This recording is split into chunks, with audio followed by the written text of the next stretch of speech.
Right. Just tow cards for life special occasions.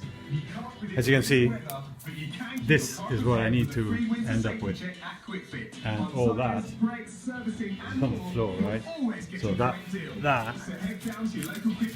was welded on there, yeah, top and bottom. That was welded on top of that, like that.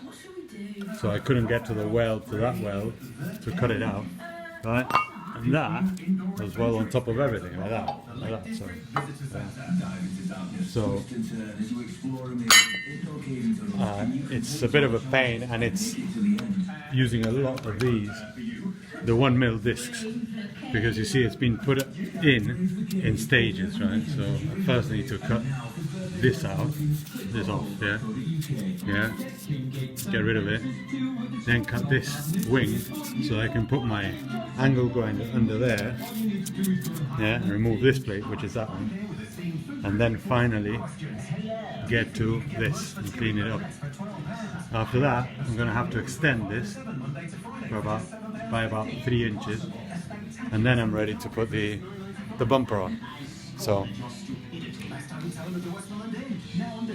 see you later, man.